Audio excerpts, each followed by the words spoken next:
ഓം ശ്രീനാരായണ പരമഗുരവേ നമഃ. ഓം ശ്രീ ശാരദാംബികായൈ നമഃ.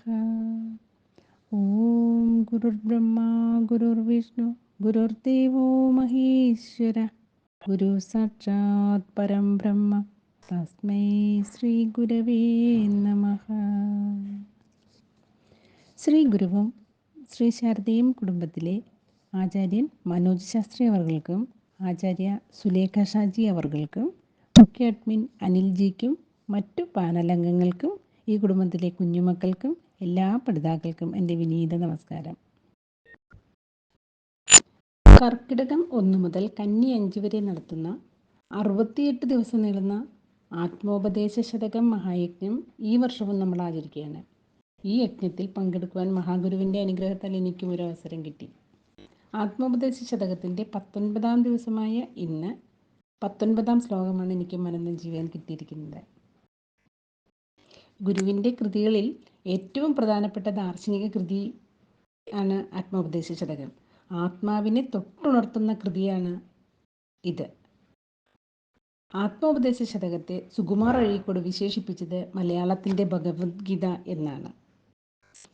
അദ്വൈത ദർശനത്തെ തൻ്റെതായ രീതിയിൽ ഗുരു ഇതിൽ അവതരിപ്പിച്ചു തന്നു. തൻ്റെ ആത്മാവ് പ്രാപിച്ചതോ ദർശിച്ചതോ ആയ ആന്തരിക സത്യത്തിൻ്റെ അടിസ്ഥാനമായ ഏക ചൈതന്യ വിശ്വാസം നാടുനീളെ പരത്തി ജനഹൃദയങ്ങളെ അതുകൊണ്ട് ആർദ്രവും സാന്ദ്രതയുമാക്കി ഏകലോകത്തെ സൃഷ്ടിക്കുക എന്നതായിരുന്നു ശ്രീനാരായണ ഗുരുദേവൻ്റെ പരമലക്ഷ്യം. ആസ്തിക്യ വിശ്വാസത്താൽ വിസ്ഫുരിതമായ അദ്വൈതബോധം, അതിന് ആശ്രയമായ ജീവിതാധാരം, അതിലധിഷ്ഠിതമായ മനുഷ്യസ്നേഹം, അതുകൊണ്ട് പ്രചോദിതമായ സമൂഹ സേവനം, ഇതാണ് ഗുരുദേവൻ്റെ പ്രവർത്തനങ്ങളുടെ 4 അതിരുകൾ. ഞാൻ ശ്ലോകം ഒന്ന് ചൊല്ലാം. അടിമുടിയറ്റമതുണ്ടിതുണ്ടതുണ്ടെന്നടിയിടുമാദിമ സത്തയുള്ളതെല്ലാം ജഡമിതു സർവമനിത്യമാം ജലത്തിൻ വടിവിനെ വിട്ടു തരംഗമന്യമാമോ. അർത്ഥമെന്ന് നോക്കാം. മുടി ഏറ്റവും ഉന്നതത്തിലുള്ളതാണ് സത്യം. മുടി എന്ന് പറഞ്ഞാൽ ഇവിടെ അടിയിൽ കാണുന്നതാണ് സത്യം. അറ്റം, അറ്റത്തുള്ളതാണ് സത്യം. അതുണ്ട്, അതാണ് സത്യം. ഇതുണ്ട്, ഇതാണ് സത്യം. അതുണ്ട് അല്ല, മറ്റൊന്നാണ് സത്യം. എന്നടിയിടും എന്ന് ഓരോ കൂട്ടർ തർക്കിക്കുന്നു. ആദിമസത്ത, സകലതിനും ആദിയായി ഉണ്ടായിരിക്കുന്ന ആത്മസത്യം. ഉള്ളതെല്ലാം മാത്രമാണ് ഉള്ളതെല്ലാം ആയിരിക്കുന്നത്. ഇതു സർവം തർക്കത്തിനു വിഷയമായി തീരുന്നതായി കണ്ടതൊക്കെ ജഡം, ജഡം മാത്രമാണ്. അനിത്യമാം, അതൊക്കെ അനിത്യവുമാണ്. ജലത്തിൻ വടിവിനെ വിട്ട്, ജലത്തിൻ്റെ രൂപമെന്നുള്ളതിനെ വിട്ട്, തരംഗം, തിര, അന്യമാമോ, അന്യമായിട്ടിരിക്കുമോ.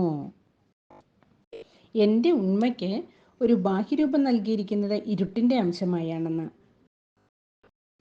അതിനെ ഒഴിവാക്കിയാൽ ഞാൻ എന്നത് വെറുമൊരു വെളിച്ചത്തിൻ്റെ അനുഭവമാണ്. അങ്ങനെ ഞാൻ എന്നെ കാണുമ്പോൾ എൻ്റെ അടി എവിടെയാണ്, മുടി എവിടെയാണ്, എനിക്ക് എന്തെങ്കിലും അറ്റമുണ്ടോ, ഞാൻ എന്തെങ്കിലും ജനിച്ചോ, എന്തെങ്കിലും മരിക്കുമോ? അടിയില്ല, മുടിയില്ല, അറ്റവുമില്ല, ജനിച്ചതുമില്ല, മരിക്കുകയുമില്ല. ഇങ്ങനെ എല്ലാത്തിനെയും നിഷേധിക്കുന്ന തരത്തിലുള്ള ഉത്തരമേ ഇവിടെ പറയുവാൻ സാധിക്കുകയുള്ളൂ. തിരകളിൽ വെള്ളം സത്യമായിരിക്കുന്നത് പോലെ ഈ സിദ്ധാന്തങ്ങളിലെല്ലാം അടിസ്ഥാന സത്യമായിരിക്കുന്നത് ഒരൊറ്റ അറിവാണ്. അതാണ് ഞാൻ, അതാണ് ആദിമസത്ത. ജലത്തിൻ്റെ ഉണ്മയിൽ നിന്ന് വേറിട്ട് തിരയ്ക്ക് സ്വന്തമായ ഒരു ഉണ്മയില്ല. അതുപോലെയാണ് ആദിമസത്തയിൽ നിന്ന് വേറിട്ട് രൂപമുള്ളതായി കാണപ്പെടുന്ന വാദങ്ങൾക്കും വാദവിഷയങ്ങൾക്കും സ്വന്തമായ സത്തയില്ലാത്തത്. സ്വയം പ്രകാശമായ ആ ആദിമസത്തയാണ് ഞാൻ. ഇവിടെ അടിയിൽ കാണുന്നതാണ് സത്യം, ഏറ്റവും ഉന്നതത്തിലുള്ളതാണ് സത്യം, അറ്റത്തുള്ളതാണ് സത്യം, അതാണ് സത്യം, ഇതാണ് സത്യം, അല്ല മറ്റൊന്നാണ് സത്യം. എന്ന് ഓരോ കൂട്ടർ തർക്കിക്കുന്നു. സകലത്തിനും ആദിയായി ഉണ്ടായിരിക്കുന്ന ആത്മസത്യം മാത്രമാണ് ഉള്ളതെല്ലാമായിരിക്കുന്നത്. തർക്കത്തിന് വിഷയമായി തീരുന്നതായി കണ്ടതൊക്കെ ജഡം മാത്രമാണ്. അതൊക്കെ അനിത്യവുമാണ്. ജലത്തിൻ്റെ രൂപം എന്നുള്ളതിനെ വിട്ട് സ്ഥിര അന്യമായിട്ടിരിക്കുമോ? ശ്ലോകം ഒരിക്കൽ കൂടി ചൊല്ലാം. അടിമുടിയറ്റ മതുണ്ടിതുണ്ടതുണ്ടെന്നടിയിടും ആദിമസത്തയുള്ളതെല്ലാം ജഡമിതു സർവം അനിത്യമാം ജലത്തിൻ വടിവിനെ വിട്ടു തരംഗമന്യമാമോ. ഇത്രയും പറഞ്ഞുകൊണ്ട് എൻ്റെ ഈ എളിയ വാക്കുകൾ ഗുരുവിൻ്റെ പാതാരവിന്ദങ്ങളിൽ അർപ്പിച്ചുകൊണ്ട് എല്ലാവർക്കും നമസ്കാരം.